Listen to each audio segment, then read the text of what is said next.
내년 총선에 적용할 선거제도 개편을 논의하기 위한 국회 전원위원회가 나흘에 걸친 일정을 모두 마쳤습니다. 의원 정수 축소와 비례대표제 확대 여부를 정당마다 그리고 의원마다 백가쟁명식의 여러 의견들을 쏟아냈지만 선거를 어떻게 치르게 될지는 여전히 미지수인 상태입니다. 황윤태 기자의 보도입니다.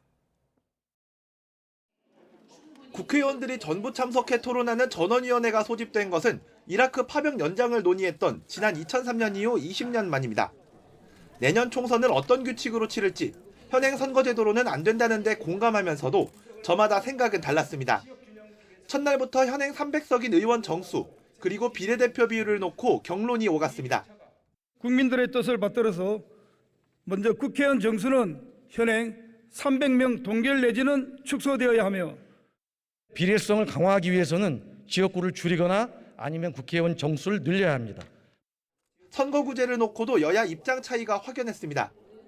민주당을 중심으로 한 선거구제에서 여러 명을 뽑는 중대선거구제에 대한 찬성 의견이 나왔지만 7대 특별시, 광역시에만 중대선거구제를 채택하는 것도 진지하게 검토해 볼 만하다고 판단합니다. 우선 서울과 6대 광역시만이라도 대선거구로 해보자고 제안합니다. 여당에선 지역 소멸 우려 등을 들어 특히 농어촌이라도 소선거구제를 유지해야 한다는 발언이 많았습니다. 가파른 인구 감소로 어려움을 겪고 있는 농산어촌의 경우에는 지역 대표성 확보를 위해 1인 선거구 유지가 필요합니다. 소선거구제의 강점이 훨씬 크기 때문에 전국 모두 현행 소선거구제 유지가 필요하며 그 방향이 맞다고 믿고 있습니다.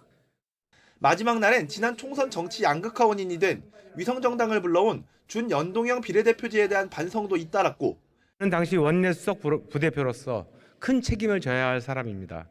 국민 여러분들께 사과드리겠습니다. 나흘간 토론으로 선거제를 논의하는 것이 실효성 있겠느냐는 지적도 나왔습니다. 합치된 의견이 나온다는 것은 현실적으로 굉장히 어려운 것 같습니다. 첫날 200명 넘는 의원들이 자리를 채웠다가 시간이 갈수록 빈자리가 늘어나는 모습은 눈살을 찌푸리게 했습니다. 다음번엔 출마하지 마십시오. 지금 자리에도 안 계십니다. 나흘 동안 전체 의원의 3분의 1, 100명이 단상에 올라 선거제도를 진단하고 해법을 제시했지만 의견이 하나로 모이진 못했습니다. 실질적인 대안을 모색하자는 논의가 무색하게 총선이 1년도 남지 않은 시점에서 갈 길은 멀어 보입니다. YTN 황윤태입니다.